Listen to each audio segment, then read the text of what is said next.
Now, more state tax talk and takes on social issues, this time from two state legislative leaders from Jefferson County who gave a preview of what to expect in the next legislative session that starts January 7th.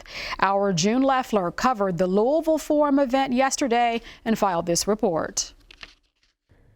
Middletown Republican Jason Nemes says state lawmakers will lower the state income tax, echoing what Republican leadership has said. The states that have lower income tax have bigger growth. And so what we're trying to do is we're trying to, over time, get to a place where we can tell our businesses expand here.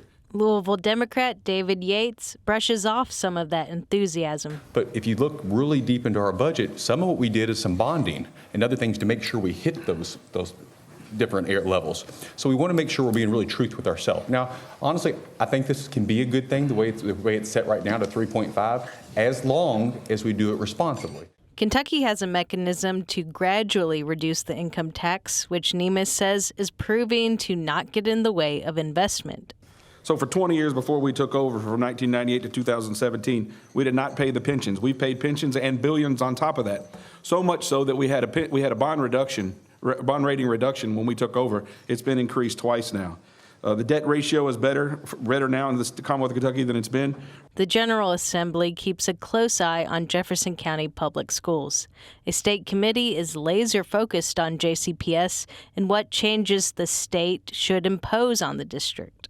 I think there was a lot of talk early on, and at least in my session, about breaking up JCPS and because they're too big. And I think through the task force, really quickly, they realized that would actually cost more money and actually would not be very beneficial from kids from going from school to school. Our problem is not the superintendent. Our problem is our school board is an absolute clown show. It doesn't take things seriously. We have 592 deadly weapons brought onto property last year, not one expulsion.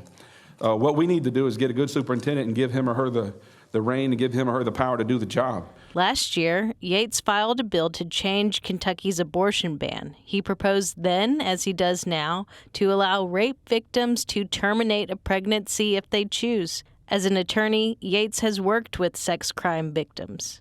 This is beyond politics. We're dealing with people's lives. And I think that the majority of people who understand it believe that there should be exemptions in place.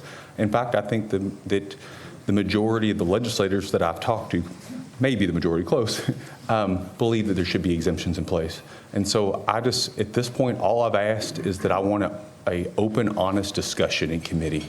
Yates also proposed spelling out how doctors should intervene in complicated pregnancies, something Nemes might support. You know, I'm talking with the OBGYNs about, they tell me that they believe that they're frozen and they don't know what to do in certain circumstances where the woman is presenting with the danger to her life, maybe not imminent, but they think they should be able to act, and they're worried if they have the authorities. Yates forced a vote on the Senate floor to consider his abortion exceptions bill last session, which nearly all Senate Republicans voted against. For Kentucky Edition, I'm June Leffler. Thank you, June. Nemes and Yates do agree on one matter, and that's that housing is a critical issue that needs to be addressed.